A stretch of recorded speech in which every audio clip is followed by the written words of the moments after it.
And that's what climate change is about. It is literally, not figuratively, a clear and present danger. We are in the beginning of a mass extinction. The ability of CO2 to do the heavy work of creating a climate catastrophe is almost nil at this point. The price of oil has been artificially elevated to the point of insanity. That's not how you power a modern industrial system. The ultimate goal of this renewable energy, plan is to reach the exact same point that we're at now. You know who's tried that? Germany. 7 straight days of no wind for Germany. Their factories are shutting down. They really do act like weather didn't happen prior to 1910. Today is Friday.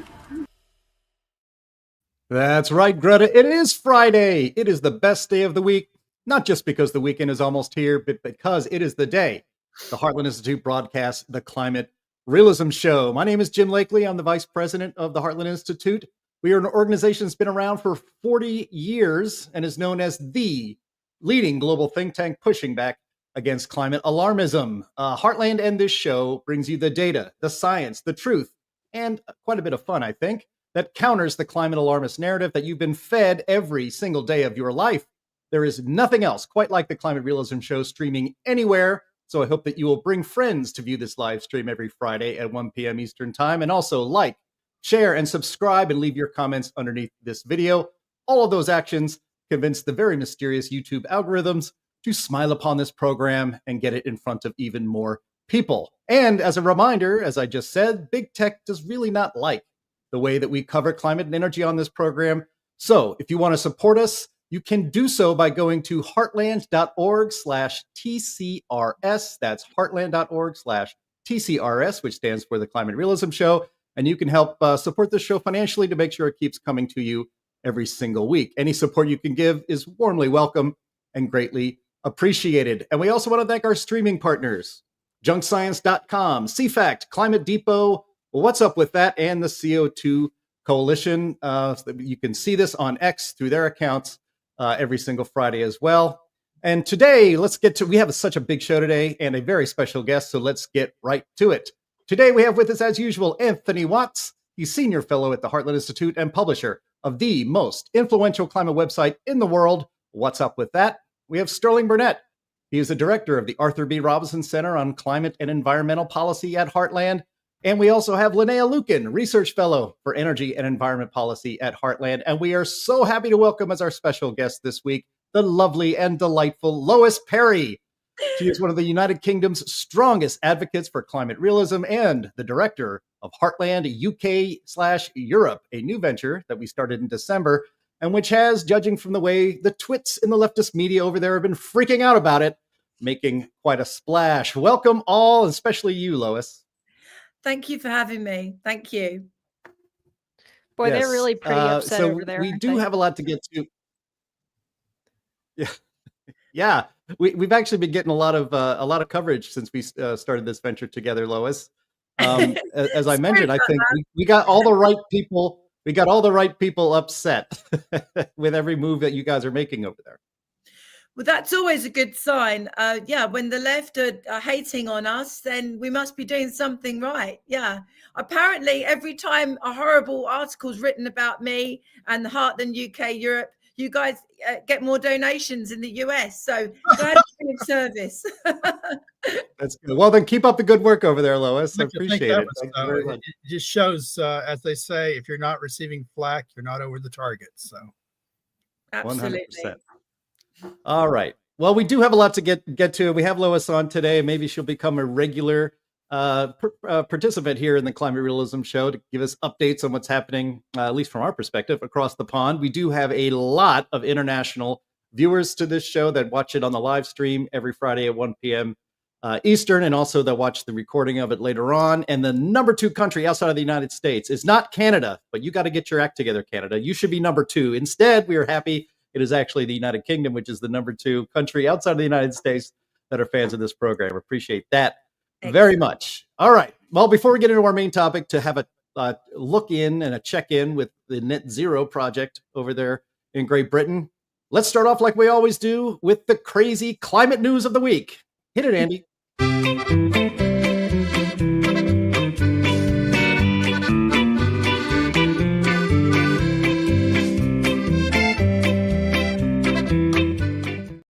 Thank you, Bill Nye. That drop just never gets old to me, I got to say. All right. Our first item today, I've titled Clinical Climate Depression. Now, this is a topic we've covered on this show quite a bit over the years. And so we're going to hit it again because there's some new news on it. This is a story from the Washington Free Beacon.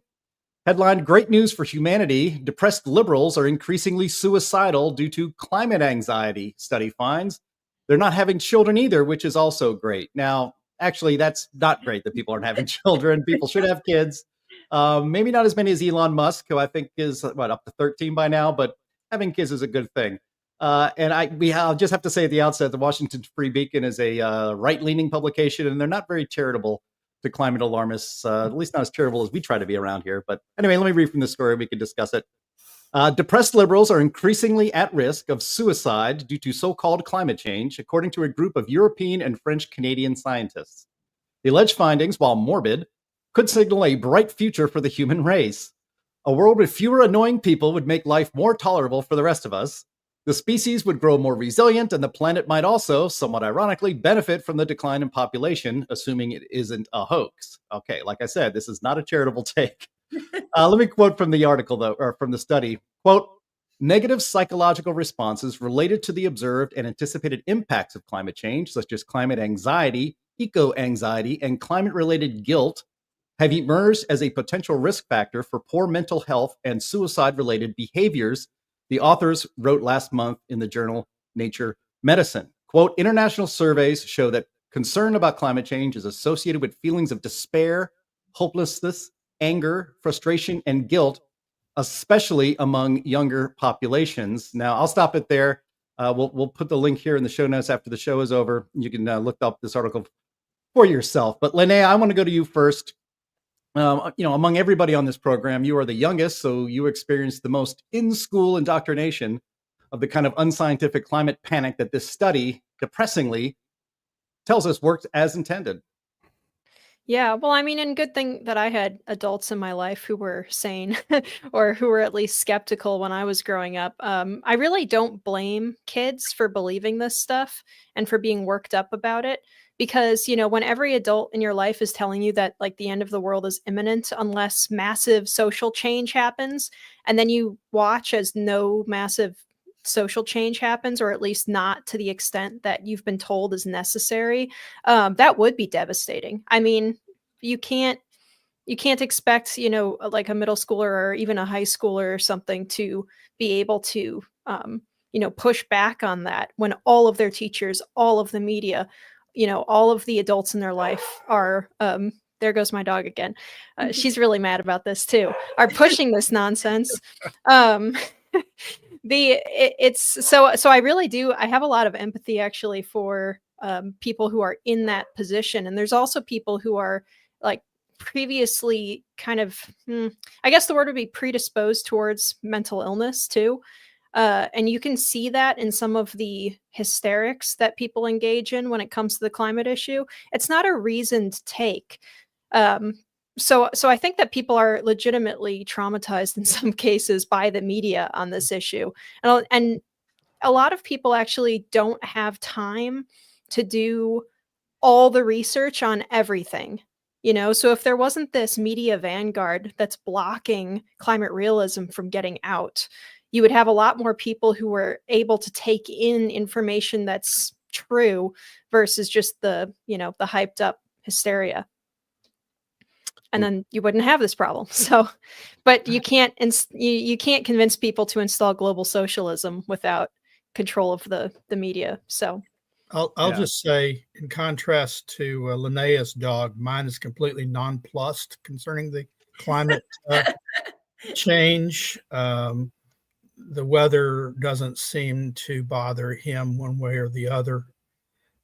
He actually prefers summer to the winters. Yeah, mine's a non-shedding dog, so she wants that cold weather. She's hot all the time. You guys are skipping ahead. We have dogs and climate change coming up in 2 I know, more I items. know. So We hold your can't- fire. I know. I've got a dog. I feel totally left out. Sorry. There you go. And for the record, my cats don't care about climate change either. But you know, whereas this show takes the science-based perspective that human-caused climate change is a hoax. What isn't a hoax is the climate anxiety caused by people worrying about climate.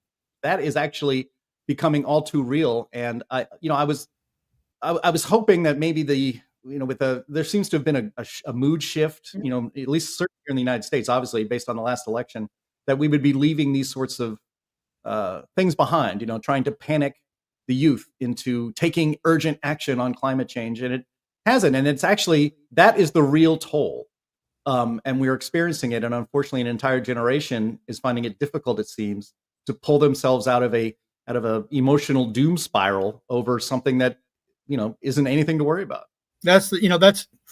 We've covered this before, right? We've had shows on this where we discuss it at length. We had the basketball show, and I think we all agreed, certainly for me, the most disturbing outcome of alarmism, throw away all the money thrown down a black hole, all the stupid policies. The most disturbing of it to me is the impact it's having on kids, youth, mental health. We are, for absolutely no good reason, causing children to suffer mentally. And it's for adults to be doing this to children. It's child abuse. I think every time someone goes on a TV program and tells you the world's at an end, they should be arrested for child abuse. It's awful. Yeah. Well, I know we have homeschoolers out there that watch this program and that follow the Heartland Institute. And so maybe this is part of that home curriculum to deprogram them if they need it. That would be nice. All right, let's move on to our second item. And this is yours is going to be especially interesting for you, Lois. Yeah. And that's the UK farm land grab. We saw this. This comes from a publication called Farming UK. Controversial land use proposals, quote, flying under the radar for farmers. Here, we'll just read from the story.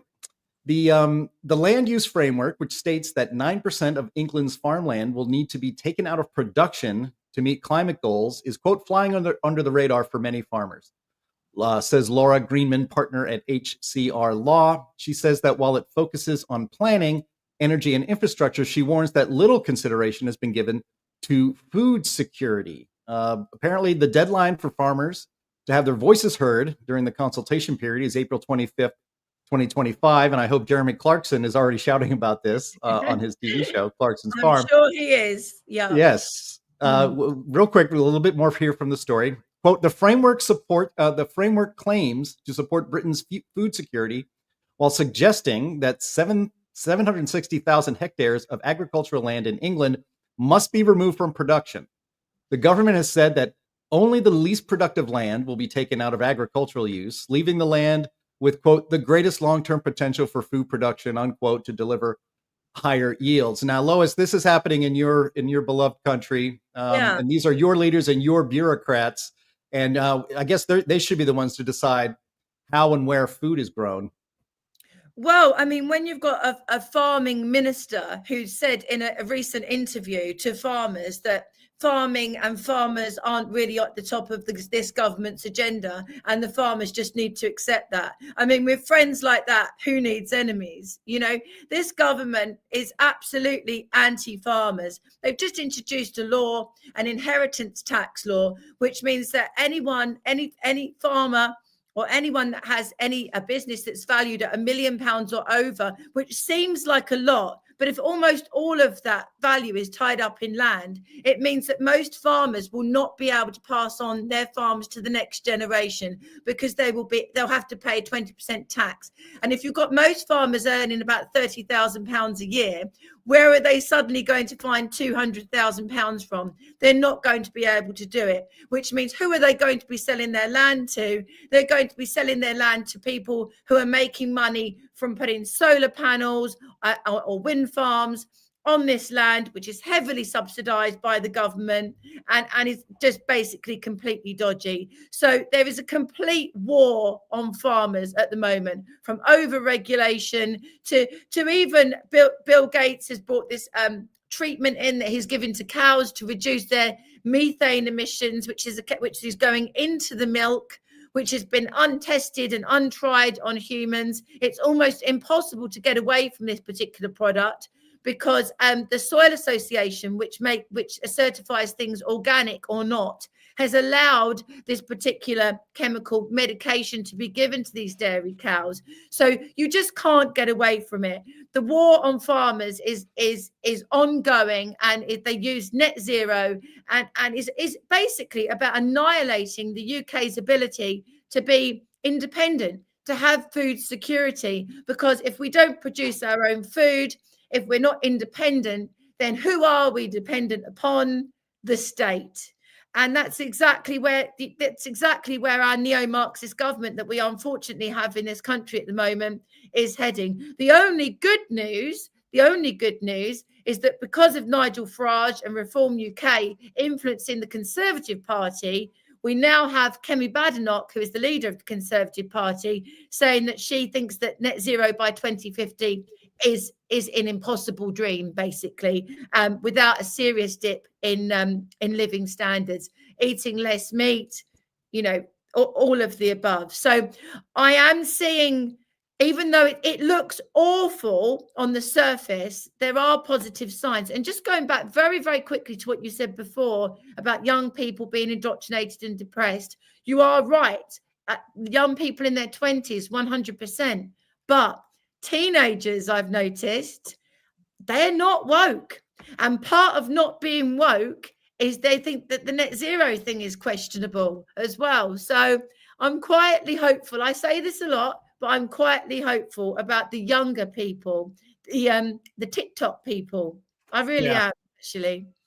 Well, here in the United States, the youngest generation is turning out to be the most conservative generation, and that's it's the same here. I think it's a reaction to what they've been what's been inflicted upon them by the state and their society for many, many years. Well, it's a reaction. I'm sorry, but it's a reaction. We did a video this week, right? You've been lied to. It's in part a reaction to the lies they now are realizing they've been told. I mean, that generation of kids that were locked up during COVID, that were just shut down, they are not happy about that. And concerning the farms in the UK, I'm certain it's a really, really good idea that the government, that the lords and ladies in both houses of parliament know better than the people who've been farming for generations, which lands are productive and which aren't, and which should be in production and which are safely taken off. And my suspicion is it's not just the green energy profiteers that support this kind of thing. It's the ESG bankers, and it's the corporate agricultural interest who will take over the small farms, combine them into big farms, like they've done in a lot of places here due to death taxes. And it's just part of the wider green scam.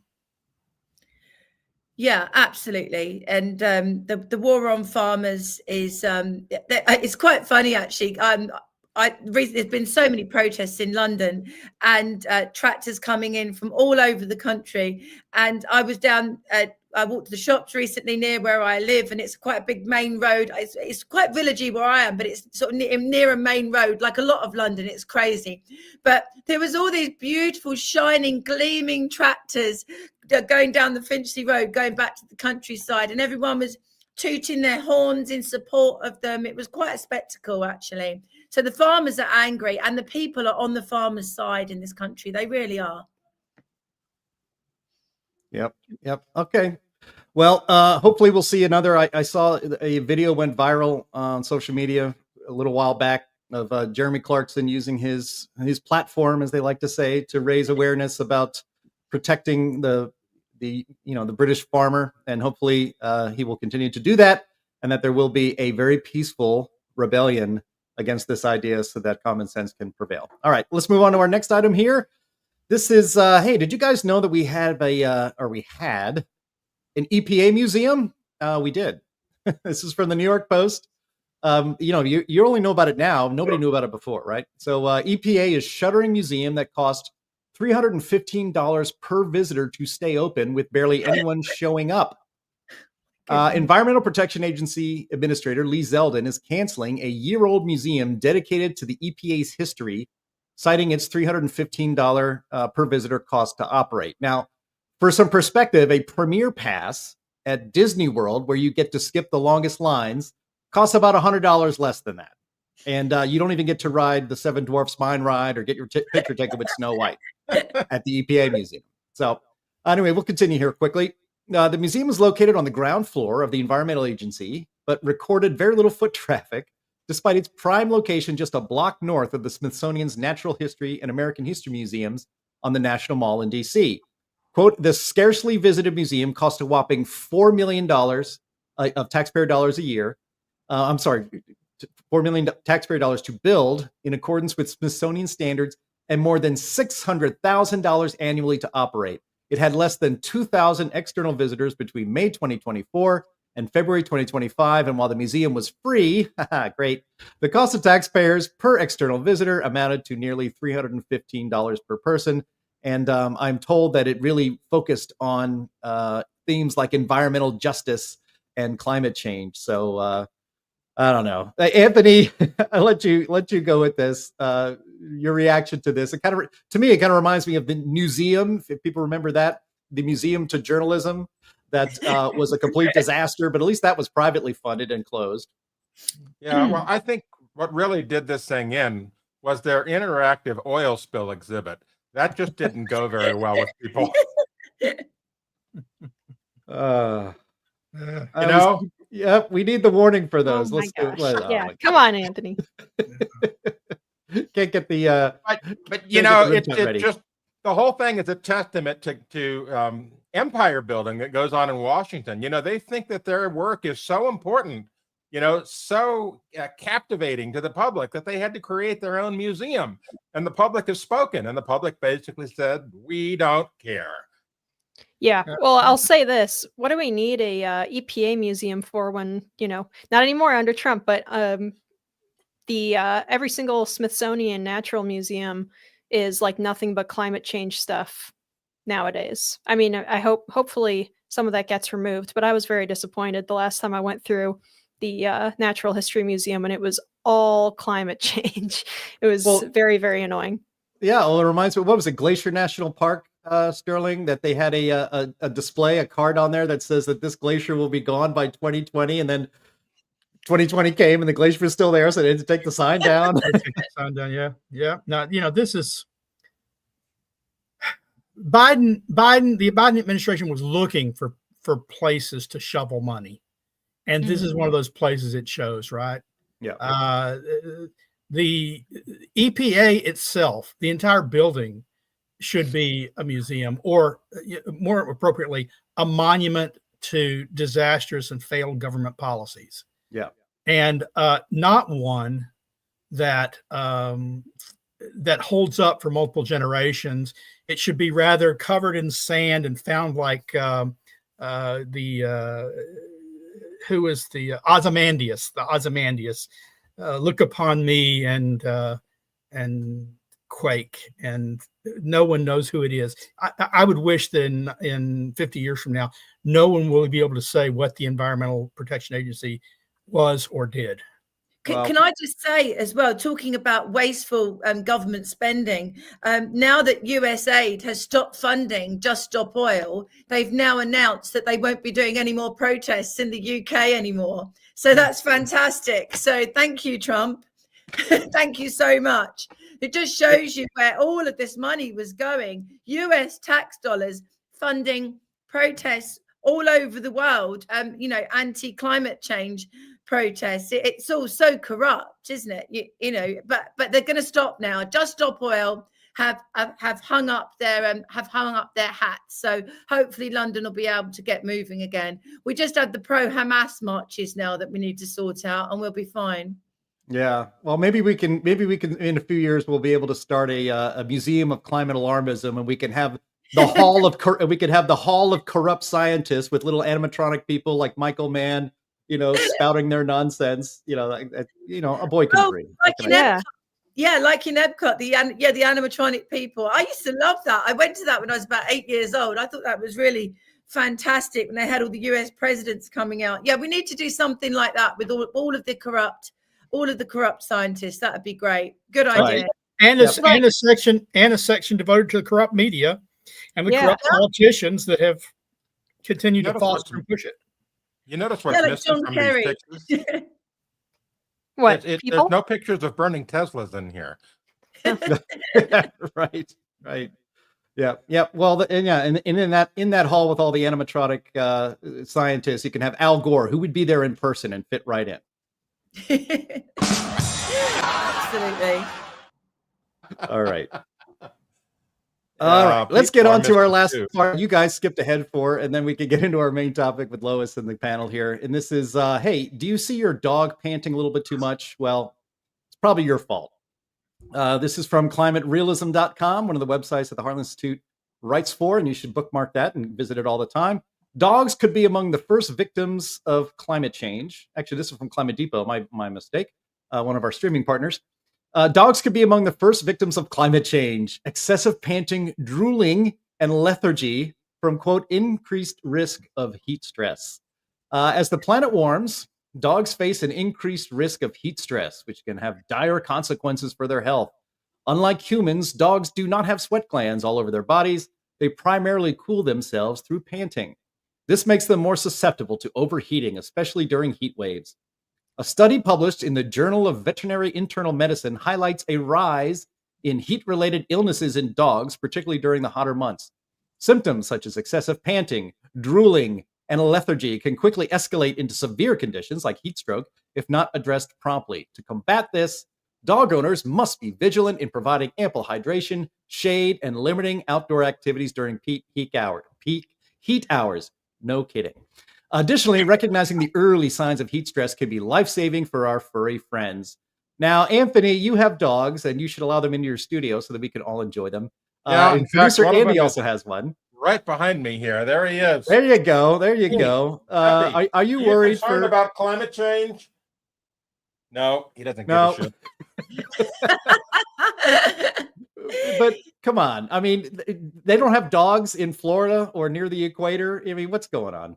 Yeah. They're searching for anything. That's what the media and the science does these days. They just simply go after the tiniest detail, trying to find something that they can scare people with and make them concerned. And what thing would make them more concerned than climate change is affecting your pet?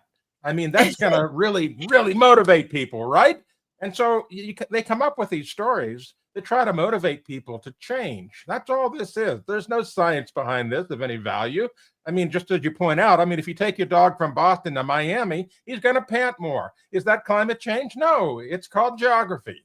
And, I'm just wondering how dogs coped in this country during the medieval warming period and the Roman warming period, because obviously people had dogs, and it's my understanding that dogs have been around for a very long time when we've been a lot warmer, a lot cooler and warmer. So, I think they'll probably be okay. But what this shows, and what you just alluded to, is they really, really are running out of things to write about now, aren't they? They are really, really scraping the barrel. So I'm just wondering what next. Clowns affected by climate change. It's just ludicrous. Absolutely. Well, I'm gonna disagree with you there. By the way, I'm shamelessly marketing my nonplussed climate dog, not panting, not despite the heat. Look, people, especially in developed countries, I love my dog, but it seems to me there's an inordinate concern that people have for pets. They feed pets better food. See commercials every day. where they're feeding them this food. And I'm thinking, how many homeless people are going hungry? This food would be nutritious for them even.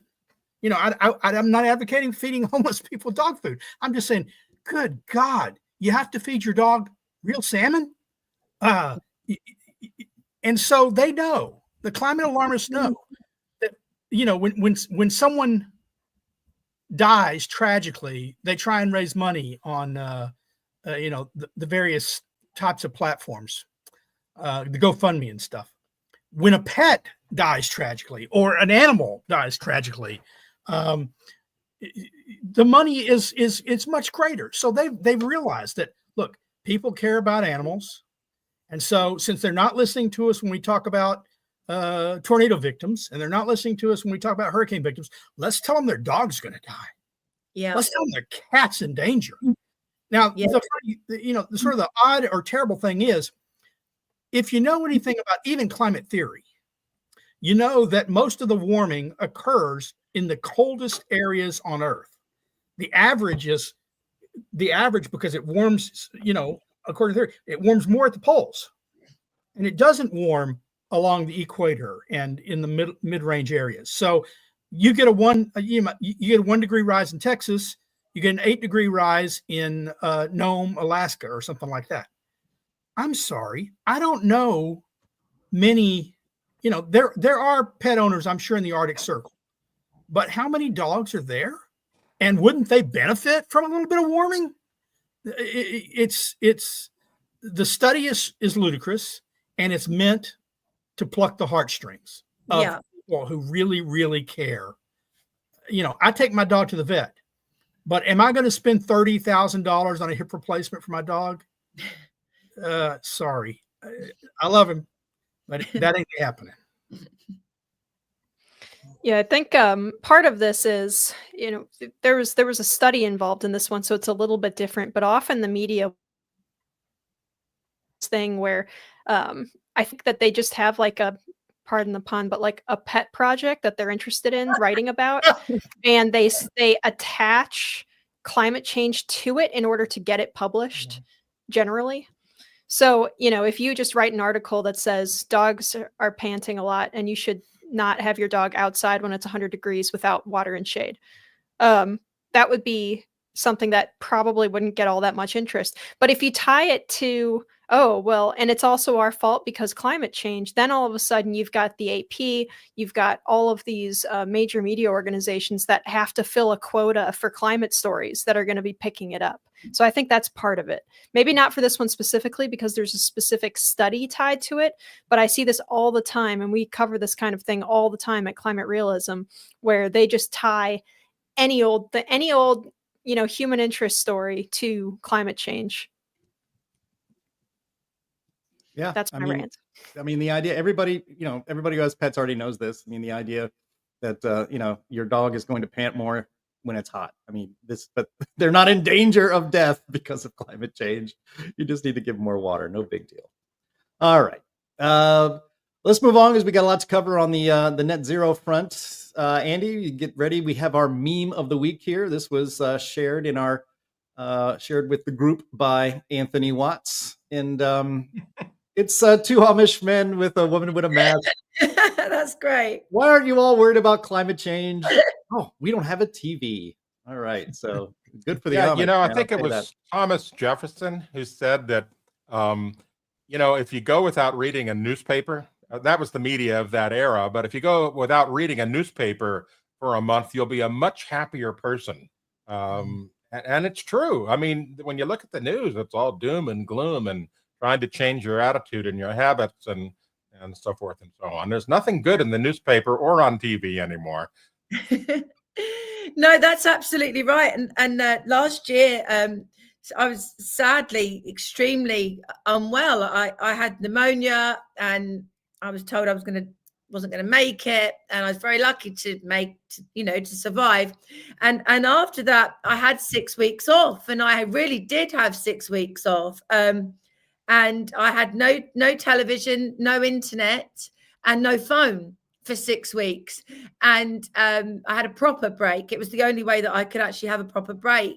And yeah, you are happier, much happier. I mean, you don't know what's going on, but you are happy. I mean, I'll be honest with you, by the end of the 6 weeks, I was itching to get back onto social media and everything, but there is a truth in that. There really is. I'd never read as much. I read a lot. I did lots of cooking. I was 1950s housewife. But yeah, it was there is some truth in that, definitely. To be clear, when you said you don't know what's going on, what it is you don't know what they tell you is going on. No, that's absolutely right. Yeah, you know, because there's a lot going on in the world they don't report that might be more interesting. Yeah, that's true. Yeah. But sure. I spent 6 weeks immersed in Tudor history, actually. So I spent the whole time in 1530s. I was, I'm quite happy to be back now, actually. Yes, it's good to see you healthy and out and about, Lois, for sure. Thank you. All right, well, let's get into our main topic then today, which is checking in on net zero in the UK. Now, you know, you guys have you guys meaning Great Britain has a true believer in its leftist prime minister, Marxist prime minister, Keir Starmer. But Lois, I saw a recent opinion poll show that the public might be starting to turn against it. It was a London Times poll from November, which found that 92% of the British public viewed the Labour Party's specific net zero plans, particularly the 2030 clean power goal, as unrealistic. You know, they're starting to see this idea to deindustrialize the UK as foolish, if not dangerous. You just mentioned the new leader of the so-called Conservative Party. Yeah, the so-called in the UK is now saying that net zero by 2050 is a pipe dream. And but you know, but the leftists are still in power there. And what one more little fact point here is that there was an analysis by what is it called, the Climate Change Committee, and that only 1/3 of the concrete plans of the Labour Party to achieve net zero are even practical. And so, you know, it seems to me that the whole edifice here is shaking, and that maybe it would fall, but maybe I'm being too optimistic and you can disabuse me. No. Yes, we do currently have a Labour Party in government. However, if you look at the polling, for example, for the Reform Party, which has taken on board wonderfully the Heartland's recommendations for abolishing net zero targets completely, and to reverse the industrial decline of the United Kingdom, and also to reverse the ban on petrol and diesel vehicles, they are actually well ahead in the polls. They are polling ahead of the Labour Party, and even the Conservatives, who are in third place, they've now made a decision to abolish net zero targets. So if you combine the percentages of the 27% that the Reform Party have got with the 21% that the Conservative Party have got, then obviously you've got 48%. You know, you've got the majority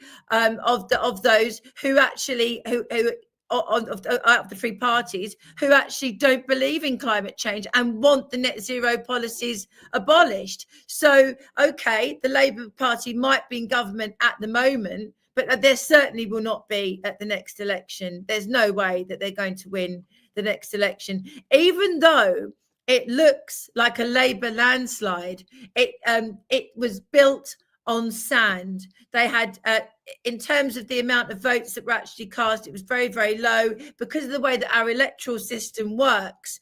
The Reform Party basically effectively split the Conservative vote because the real Conservatives in this country wanted to give the Conservatives a proper beating, and the only way they could do that was by getting them out of office and hoping that they'd rebuild into something that was truly conservative again. But actually, what's happened is the Reform Party is now going from strength to strength, and the latest polling is showing that it looks likely that they will be able to form a government on their own. So, and they want to abolish all net zero policies. And as I said, you know, Ed Miliband who is the, they call him Red Ed, or Ed Miliband, he's the actual minister for basically for net zero, is now pilloried on a regular basis as a figure of fun, so much so that it's almost daily that it's in the media that he has been considered to be reshuffled and taken out of his position. The whole thing in this country is a complete scam. It really is. But there's an announcement that's been made recently that they want to spend £180 million on solar panels for NHS hospitals and schools. These solar panels and these wind turbines and all of this stuff, I don't need to tell you guys this, is all made in China using electricity, which is generated from burning coal. So, and then they're shipped over here on ships which are powered by diesel. The whole thing is a complete and utter scam. And you're right, the British public is waking up to it. We pay 8 times more for our energy than you guys do. We should be fracking. The gas that we've got, the shale gas that we have in the Boland Shale, which is in the north of England, is apparently even better quality than the shale gas that you have in the United States. It's been stopped by successive governments, in Conservatives and then Labour. If the Reform Party get into power, our energy will be cheaper and net zero will be abolished. And as I say, even the Conservatives are saying that now as well. So I'm putting a lot of hard work into this in the UK, and I'm quietly positive. I'm quietly positive about it. Well, I'm glad to hear that. And I'll say to our viewers here that your video picture is kind of skipping around and it's a little bulky. I apologize. Imagine how bad it's going to be if you guys get to net zero. You'll just be audio only. That's all you'll be able to do. Oh, I'm so sorry. It's probably because my Wi-Fi is powered by wind power. There you go. Sorry about that. You're presuming, Jim, that they'll still have audio under net zero.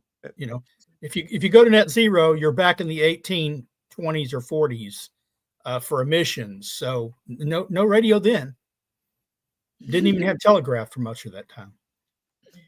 Oh, well, Lois, a question I have, and I'm sure people on the panel here have other questions I can ask you, but you've seen what's happened here in the United States with the election of Donald Trump, and he went about the business of immediately ending and reversing dozens of policies. He was doing it so quickly we couldn't even keep up. EPA being one of those examples. They're going to apparently revisit the endangerment finding. He's talking about getting rid of what we call the CAFE standards here in the United States, which is the government mandated fuel efficiency requirements for automobiles. If you can just run down the list. I mean, there's so much you can hardly keep track of it. If the UK was blessed enough to reject a Labour government and get a real conservative, perhaps Reform Party prime minister, or at least dominating your government, could it turn around in the UK as quickly as we're hoping it's turning around here in the US? Well, absolutely. You just need to abolish the 2050 targets and the 2050 targets for net zero in terms of carbon emissions, and just reverse the 2030 ban on electric for electric vehicles by abolishing petrol and diesel cars. Vauxhall has just closed their factory in Luton, and they're directly citing the stringent net zero emission vehicle mandate because people do not want to buy electric vehicles, and they're being fined if they don't produce and sell a certain amount of them. The Society of Factory Motor Manufacturers has expressed concerns that the ZEU mandates target 80% of new cars and 70% of new vans sold in the UK to be net zero by 2030 as completely unworkable, and that could completely destroy the UK car industry and private enterprise, because you need a van. If you want to be a guy who a white van man who goes and fixes things, or a plumber or an electrician, you need to have a van that actually works and one that you can afford. And so these targets would be abolished straight away. So yes, I think that we could see a turnaround just as quick as yours. Absolutely. Well, that's good news. One of our viewers here goes by the name Kite and Music said, let's aim for not zero instead of net zero. So Feel free to steal that slogan next time you're on the media there in London. Thank you. All right. Or net zero. Yeah, net zero is another good one. Yeah. Not zero. Yeah. Put a hammer and sickle next to it, and that's the new logo for net zero. All right. So is there anything else about net zero? I mean, you shared some information here with me, Lois, before we get to the questions and answers from our viewers. But another thing I think you outlined for me, there's all of these potential investments and investments of your money, of public money, into all of these green projects. That's another thing that the Trump administration has put a stop to, although the grifters are going to the courts to get their money.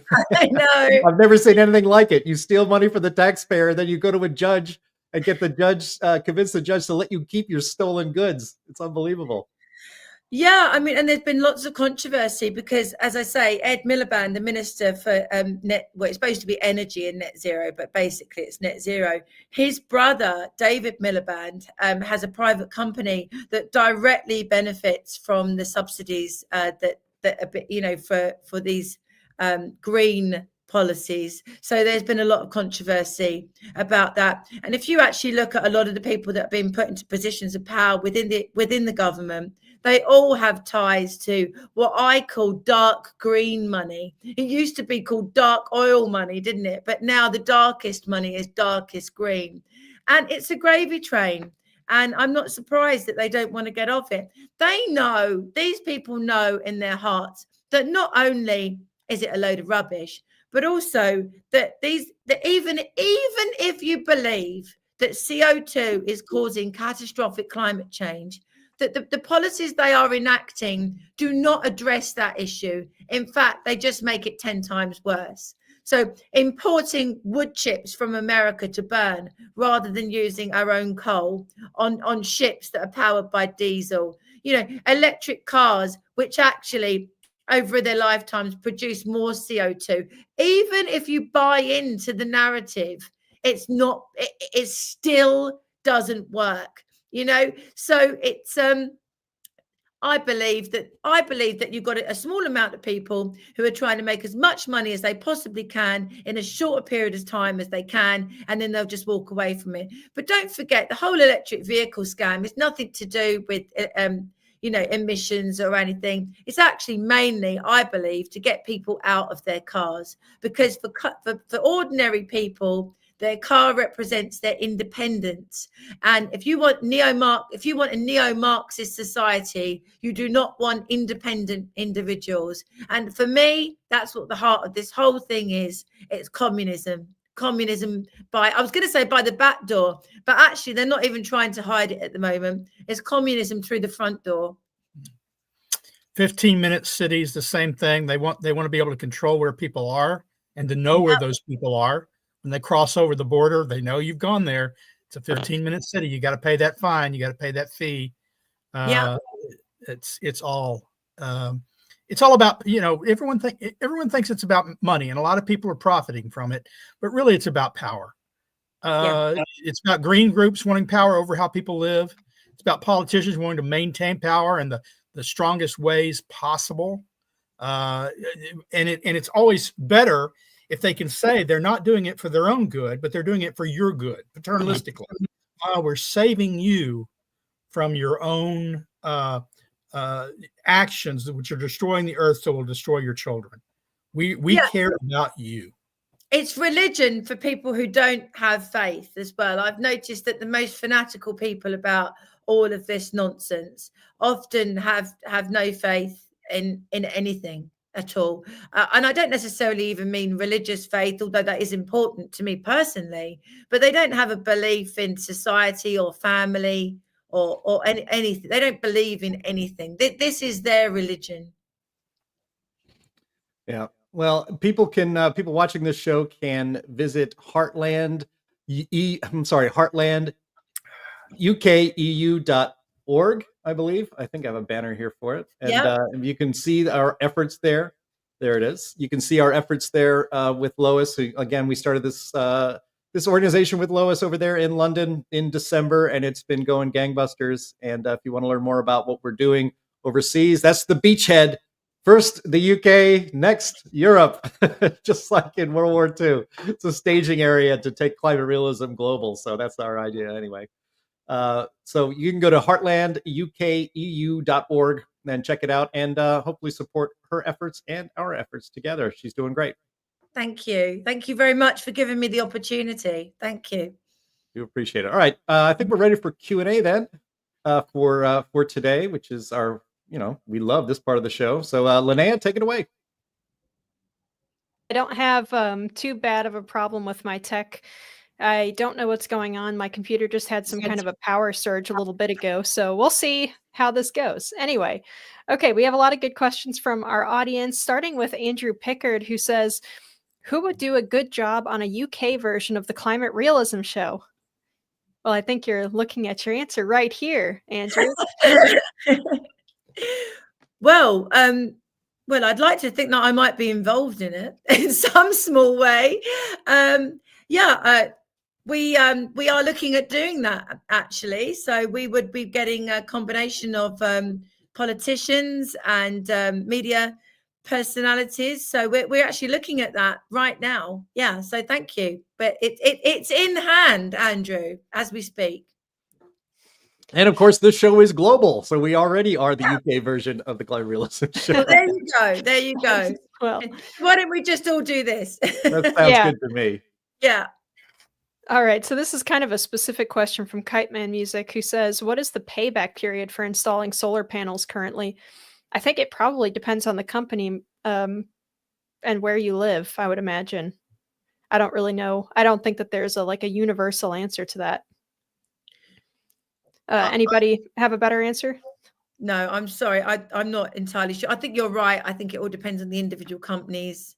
And it also depends on two other things: the tax credits, how much of a tax credit you're getting, and what your the way the government works for large scale solar, and it may work for rooftop as well, is but I think for large scale solar for sure is they let you do expedited write-offs. So you can write off your investment not over a 30-year investment period, like say a home mortgage, but over 10 or 15 years.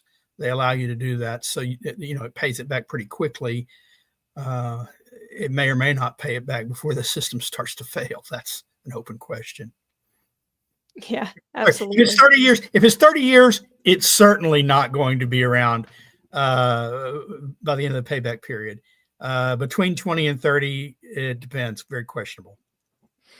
All right. Thank you, Sterling. Okay. This is a question from our longtime friend, Bob Johnson, who says, did you hear the latest SpaceX mission completed of their first mission of space capsule or astronauts passing over the South Pole? I wonder if any weather or climate experiments were conducted. I don't think that was the purpose of that flight. So I don't think that they had any instruments. I think if they did, Anthony would probably be the one to know that answer. Well, he just got in here, so I don't know Yeah, if he saw the question. Oh, okay. They actually said they were going to do 15 or 30 experiments while they were up there. Oh, did they? Well, I okay. don't think Yeah, I'm so. out of the loop. No, you don't think they did? They were doing experiments on how astronauts react in space to something, but I don't think they were doing any weather or climate experiments. Yeah, I mean, we have so many good satellites that are already doing that. Not sure. No, they were don't not think that deploying SpaceX DEW weapons. Yeah. Thank you, Anthony. All right. From Chris Nisbet, we have politicians taken the time to notice the farmer protest? Lois? Well, yes, on the Conservatives have certainly, and the Reform Party have, but sadly, the Labour Party at the government and the Liberal Democrats and the Greens have just ignored it completely. They're not interested. As I said, the actual farming minister actually told the farmers, we are not particularly interested in farmers. So, he actually told farmers that they're angry. The people are angry. And as I say, on the left, no is the answer. On the right and the supposed right, the Conservatives, Yes, they have taken it seriously. The person that's been out on all of the marches with the farmers is the Speaker and the leader of the Reform Party, the Speaker at your event last year, which we both came to, Nigel Farage. He's the only person, leader of a political party, that has been on every single farmers' rally. Thank you very much. Okay, and this one's also for you. This is from Tech, who says, will the UK farmers movement copy the Dutch and deliver a mountain of manure to 10 Downing Street? Oh, wow. Well, I could never endorse any kind of criminal activity, of course. But you may have just given them the idea. What can I say? Awesome. All right. So Montana Joe asks, when will Lee Zeldin completely shut down the EPA? It's disappointing he hasn't already shuttered it. I think actually he's doing some pretty good stuff with it right now. Dismantling the I don't think if you just removed the EPA, all of the effects that they've had on industry and stuff would just disappear. I think they would probably just shuffle it off. So him working on kind of tearing it down from the inside seems to be going. I'm blown away, frankly, by how good he's been. And I also don't know why my camera was on my head now that I had my little computer crash, but whatever. All right. Sterling, what's your thought? I'm sure you have strong feelings about this one. Well, the fact is, Lee Zeldin's doing great work within what the law allows, but neither he nor Trump can shut down the EPA. It was created initially by an executive order, but then endorsed in law. And you can shut down the EPA, but you have to go about the right way of doing it. And that means Congress has to end it. And one would hope that if Congress did act to end it or follow Heartland, Heartland put out a paper a few years ago suggesting a different way of having the EPA, making it informational only and sending it to the states, a coalition of 50 states environmental agencies. But one would hope is that if Congress were to end the EPA, they would also reverse the various laws that the EPA monitors rather than just passing them off to some other agency. Yep. All right. I'm going to get this one here from Michael Johansson, who says, how is it going with the 15-minute zones and the ULEZ in the UK? Well, I'd like to report that, that it hasn't happened, but unfortunately what has been happening is that they are being rolled out across the country. There has been a lot of resistance. And there's been winners and there's been losers. So some particular parts of the UK have successfully managed to get rid of the 15-minute city staff and the ULEZ staff, but other parts haven't. And I mean, London is you've got congestion charge, you've got ULEZ, you've got people trapped in their homes now because they can't afford to buy a compliant car. So it's a mixed bag at the moment. It's a mixed bag. But having said that, again, if there is a reform government, they have pledged to abolish ULEZ and all of the 15-minute cities. And as I say, the reason why I do have hope is that with the Tories saying similar stuff and Reform saying that, and with Reform topping the polls, the people do not want this stuff. Whereas before it was going completely under the radar. So let's see what happens in 2029. Also, we've got council elections coming up. And that will be very interesting because it's the local councils who are implementing all this nonsense. So let's see what happens on the 1st of May. That will be very, very interesting. A point of clarification, Lois, for our audience who aren't in the UK, what is ULEZ? Ultra low emission zone. Sorry, I should have explained that. So it basically means that it means if you've got a car that's over a certain amount of years old, so if you are a working class, ordinary person that can't afford to buy a reasonably new car, then you are not allowed to go into certain zones without paying a charge, basically. And the other thing as well, I mean, about 10 years ago, everyone was told that they should have diesel vehicles because it was better for the environment. And now it's the diesel vehicles which don't pass the ULEZ standards. So, you know, it's...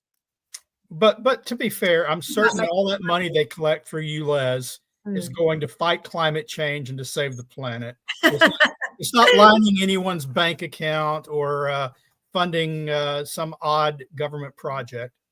Well, the money in London will be funding all sorts of pet projects for there's 350,000 new homes are going to be built next to mosques by our mayor. So that's nice. So that, yeah. so that's where your money's going. So that yeah, I would quite like one of these new homes, one of these to be built next to my church, because I have to get a taxi at the moment. But or you know, anyway, it is what it is. But unfortunately, we've got sectarianism in the UK at the moment, very much so. But it's growing in the Houses of Parliament, and it's obviously very, very prevalent in the councils as well. So but that's a completely different issue. All right. Yeah. Thank you. So from Vijay Kasai, they go, is the death tax on farmers a way for the government, both US and UK, to take farmland to either give it to large producers or to just own more land? Or is it my conspiracy mind in overdrive? No, they've admitted it. They've admitted it. That is what's happening. Yeah. They think that big producers are more efficient with their they're easier to control with green policies, for one. They're big fans of selling it off to foreign producers. Or solar panel fields. That's another one that they like to sell farmland off to. Yeah, 100%. Not a conspiracy theory. Keir Starmer has basically admitted it. So yeah, that is what's happening, and it's frightening. It's terrifying, actually. LT Oracle of Truth asks, will the UK ever be able to completely Brexit? Not quite sure what they mean. What they mean is, so we have left the European Union, but what's happened is a treaty was signed before we left, where basically we agreed to comply with almost all EU regulations ongoing after Brexit, including the nutty net zero stuff. So we are, and also we are still in the European Court of Human Rights, which means, for example, if somebody comes over here, commits a murder, but then says that listen, you'll love this one. A drug dealer recently was convicted, drug dealer, foreign national. He said he couldn't be deported to his home country because his son didn't like foreign food and would only eat English chicken nuggets.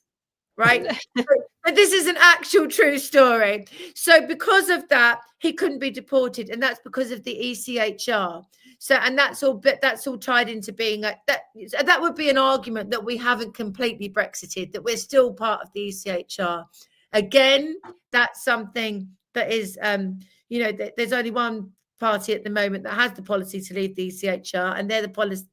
I don't want to keep blowing their trumpet because it sounds like I'm an advert for them. I want to talk about all of the political parties, but on this particular issue, I know that Kemi Badenoch is. She is considering saying that we should leave the ECHR. So it may become Tory policy, but at the moment it's only reform policy. But a lot of people feel that we haven't truly Brexited because we're still implementing all their laws and regulations. So, but yes, there is a chance that could happen, but it depends who wins at the next election. So Kite Man Music asks, what percentage of energy is provided by sustainable windmills and solar panels in the UK? Well, I can give you a precise answer for one particular day in February, and that was precisely 0. 0% of all energy was produced by solar and wind panels on that particular day. It's not. It can be up to 8%, but again, you guys know that even when it is as high as 8%, it means that the grid becomes intermittent, which means that it's less efficient, which means it has to be started up again. The whole thing, the feed-in tariffs, the subsidies, it all means that even when they are producing energy, A, we can't store it properly, and B, it makes all our other energy so much more expensive. So, yeah, but on one particular day in February, it was precisely 0% of all energy. Okay, I've got this one that I'm going to take real quick here from Andrew Godridge, who says, how dangerous is fracking in a small country like England? The UK government are looking at pouring concrete into the boreholes. So there's kind of two parts to the answer here. One, fracking is not dangerous, and it's definitely, and it's not any more dangerous in a small country like England than it is in a small state in the United States like West Virginia. So it's not, it just isn't dangerous. And talking about pouring concrete into boreholes, you're probably thinking of cement, or as in the oil field, we pronounce it cement. So there is not a single borehole, as you term it, that's ever not had cement in it for liner. Can I just say, yeah. though, I think he might be talking about the fact that last week, because we were going to be fracking until the government changed its mind. They actually, the Liz Truss, our former Prime Minister, actually retweeted a Heartland Institute tweet. We had an exclusive video of them actually filling in the holes, the site. So basically, where we were going to be fracking, they decided to concrete it over and get rid of it. And it was a very sad day. And I managed to get some exclusive footage for Heartland UK Europe, which we did a tweet. Liz Truss retweeted it. And that might be what he's talking about. It was a very, very, very sad day indeed for the United Kingdom's energy independence. It was about 2 weeks ago. Yeah, absolutely. Well, I'll add too that it's not over for you guys because they poured concrete into it, or cement, or whatever they happen to do. I'd have to see the video to see what exactly they were doing. But in the oil field, every time you drill another, so you don't just drill the whole run in one go. You drill it like kind of telescoping. Oh, right. And every time you drill a new section, you go back in and you refill it with cement. And then you drill out the cement. So you could, in theory, be drilling out the cement if you wanted to go in later. I think we restart. Yeah. So hopefully it's not over. Unfortunately for us, it is. I'm sorry. So I completely understand what you're saying. I mean, for now, what they were doing, they did it as a highly symbolic thing. They wanted everyone to know. They made quite a big deal out of it. Oh, yeah. So I completely understand what you're saying, but unfortunately for us, unless I really pull my finger out, which I'm really, really trying, I promise you guys that there isn't going to be fracking for now. But it was a public pronouncement that they were proud to forego energy independence, is what it was. Absolutely. Like, they've been blowing up our coal-fired power stations. They literally have been doing TV footage where Ed Miliband is going like that and watching them blow up. They're proud of it. It's bizarre. It's absolutely bizarre. They should do dual videos with Miliband doing that on a split screen with the premier of China smiling before the masses. Yeah. Giving a thumbs up. Lois, Linnea is a petroleum engineer, and she's trying to cheer you up. You could fake it, you could smile. No, I completely and utterly agree with every word you've said. It's just that on this particular occasion, they were trying to do it as a sort of a PR to us, basically, saying, oh, you thought that you were going to have fracking, but you're not. It was pretty mean, and it was a celebration of us screwing ourselves over. I'm actually embarrassed more than anything. Yeah, it's just awful. I hate it when the government brags about doing terrible things to the people. It's so insulting. All right, so Energy Colonizer asks, could UK farmers ever liquidate or sell their subsidized solar panels or whatever else is required to keep their farms running to the next generation, or are they as permanent as a temporary government plan? Wow, I do know that they do have I think they only last a very certain amount of time, these solar panels. And I also know that the land underneath is unusable for quite a long time. I'm sure your panel know a lot more about this than I do, that there's something to do with the chemicals that go into the land that mean you can't use it. Is that right? From the solar panels? It can. It can. Right. Not necessarily, but it can. And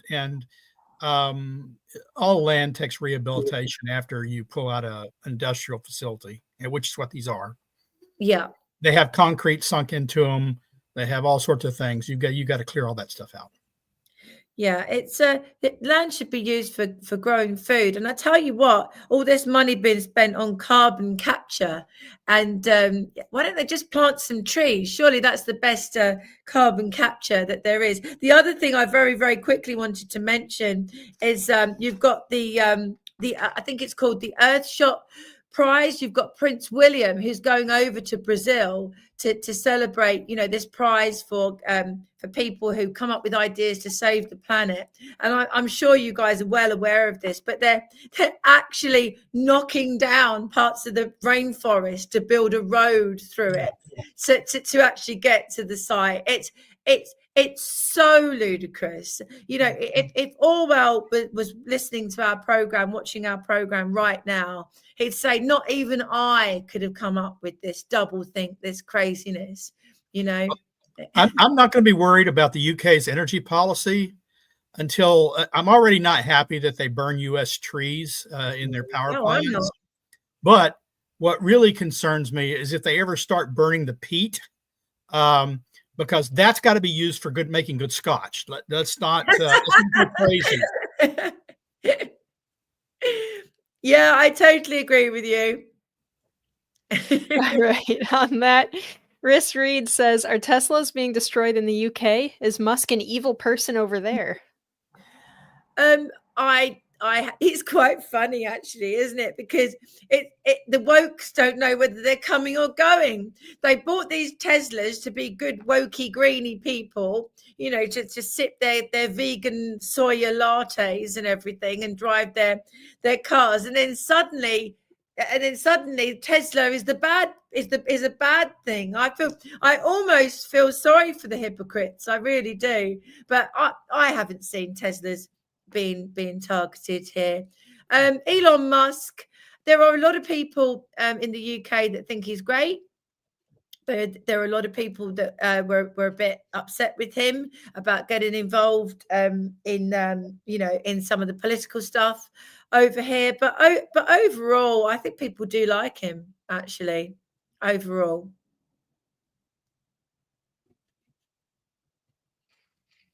All right. So let's go. Catherine Burke asks, how much energy and cost to run the man-made CO2 capture systems? Why are forests clear-cut to build these? We probably don't have exact numbers for you, off the top of our heads here, but I will say that there's a couple different versions of CO2 capture that are out there. It's not all this. You're not always talking about the same thing when you're talking about carbon capture. Sometimes it's done, at site, like on site for a coal plant or something. And then they'll either ship it somewhere. If it's captured as a gas, they can ship it somewhere to use for carbon capture use and storage, or utilization and storage, which would be where you are re-injecting carbon dioxide into oil wells that are producing in order to boost their production a little bit. The dumbest and the worst one is when they just stick it in a reservoir underground and leave it there. I've described to some of our colleagues before that it's just it's like a subsidized version of oil field digging holes and filling them back in again. It's very silly. They do have those big facilities that are supposed to be like sucking carbon dioxide out of the air as well. And that's another thing.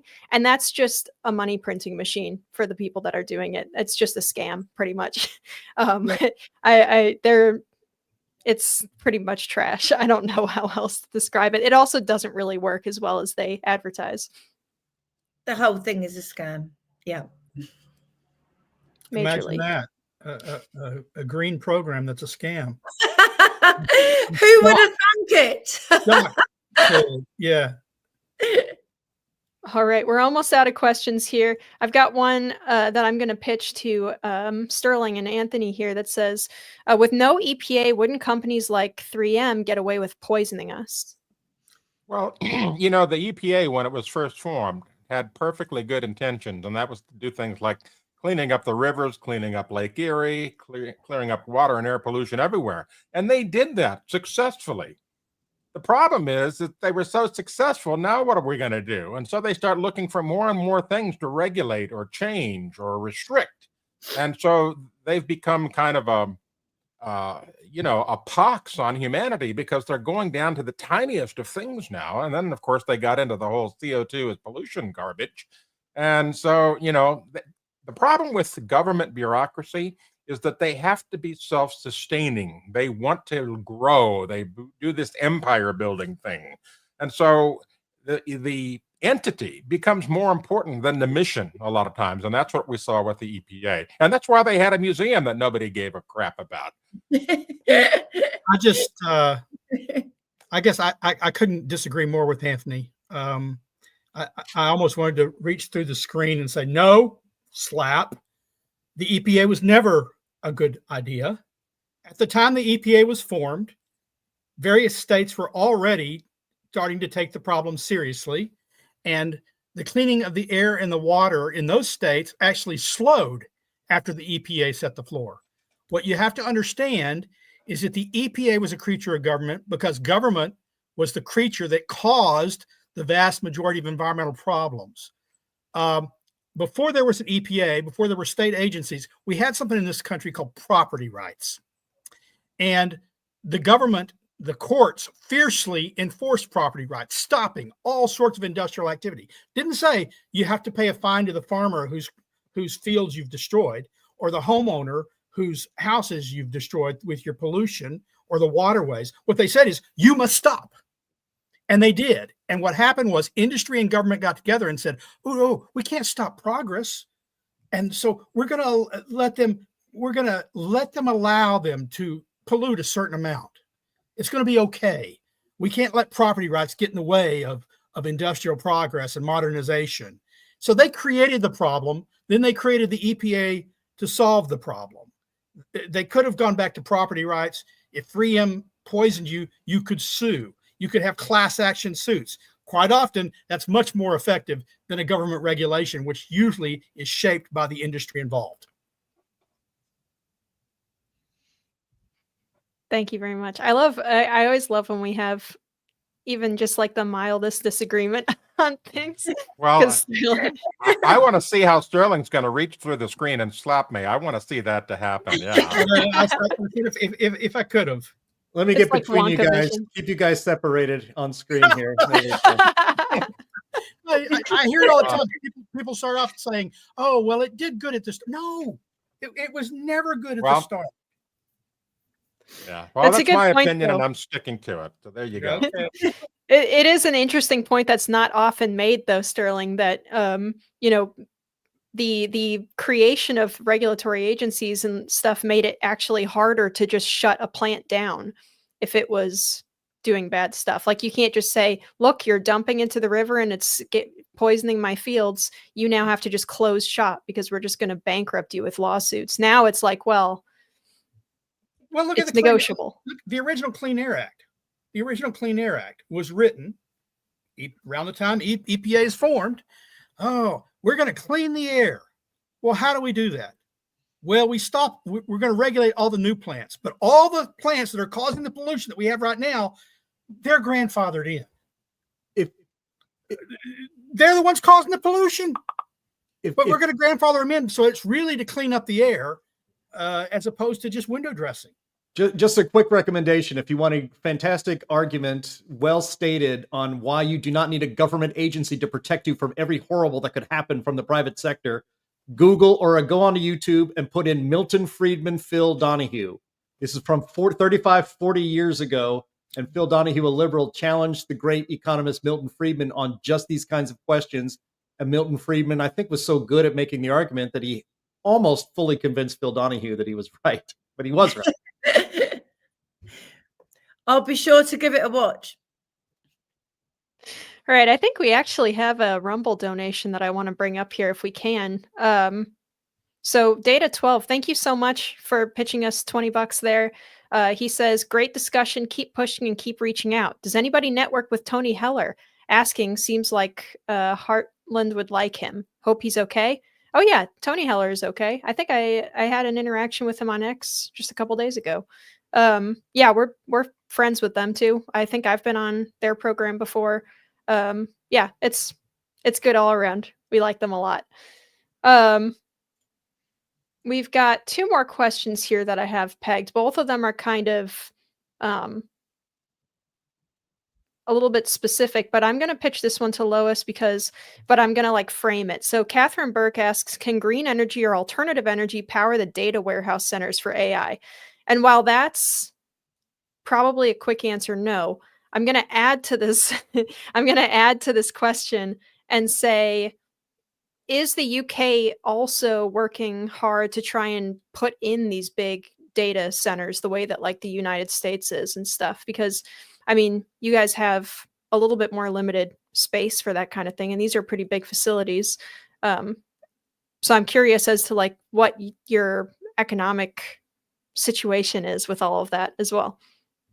Yeah, I mean, it's my understanding that there are big data warehouse facilities being built in the United Kingdom. And it's very interesting what you talk about alternative energy, because I had a big debate about this with a guy called Peter McCormack, who has quite a big show in the UK. He has a YouTube show. And his argument was that if you built data centers, warehouses next to areas which are particularly windy, for example, and the energy could be used straight away rather than have to go through some kind of storage facility, which we just don't have the capacity to store the energy that's required, as you well know, for any length of time. His argument was that could work, and we had a big debate about that. He said if they were actually almost on site together, that it could work. But I don't know is the honest answer about whether that could work if the energy was used straight away. But all I do know is that green energy, alternative energy, is intermittent and unreliable, and it's a pipe dream, excuse the pun, that we can ever not have gas pipes backing up all alternative energy and generating our electricity. But yeah, there are data warehouses being built in the United Kingdom at the moment, although I can't imagine on anywhere near the scale that you guys have in the US. It probably depends on the type of alternative energy we're talking about, because I think we actually have data centers in the US that run on hydro. Oh yeah, absolutely. I was talking specifically. You're absolutely right. I was talking more about wind power and solar and stuff, which in the UK is just it's just not an option if you're a serious. It's just not sunny enough and it's not windy enough at the right times. You know.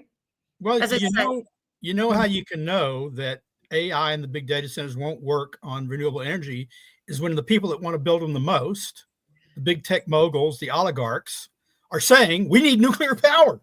Yeah, absolutely right. Yeah, we have to have reliable power. You can't run AI on a battery that uses all its energy in 4 hours or 4 minutes. No, you can't. No, it's 24 hours a day, cooled with air conditioning.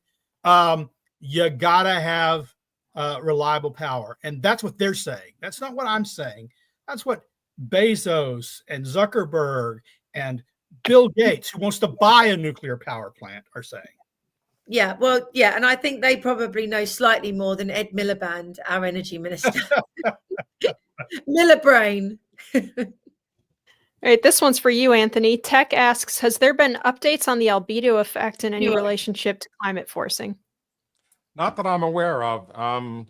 Climate scientists tend to want to ignore the albedo effect, and they're not really good at modeling it because they don't have good data. But I will say that albedo has changed over the last 30 to 40 years. And I recently did a write-up from Forrest Mims III about his most recent book, The Maverick Scientist, where he's talking about changes in the atmospheric optical depth, which has also helped change the albedo. So, yeah, pretty much climate science is ignoring that. In kind of like basic remote sensing courses in college. I'm sure you're familiar with this better than I am, Anthony, but the like Daisy World models, where they pretend like an albedo is either 100% or 0%. And I sometimes worry that sometimes they're running it like that in those big climate models. Well, that's all the questions that I have starred here, you guys. I'm going to hand it back to Jim. Thank you very much, Linnea. Thank you, everybody, for watching the show. We were going to wrap it up here right now. I want to thank our guest, the lovely Lois Perry from London, coming to us in the evening in her time, and in the afternoon in ours. And you will be back, fans of hers. She will be back. I want to thank our streaming partners: JunkScience.com, CFAC, Climate Depot, What's Up With That, and the CO2 Coalition. Always visit climaterealism.com. Go to climateataglance.com, which does what the URL says it does, and that is giving you all the climate information you need to win every argument you can possibly think of. Visit whatsupwiththat.com. You can go to heartland.org and sign up for the weekly Climate Change Weekly newsletter written by our very own Sterling Burnett. Thank you, Sterling. Thank you, Linnea. Thank you, Anthony Watts. I'm Jim Lakely. Thank you to the audience for tuning in once again, and we will talk to you next week. Bye-bye. Bye.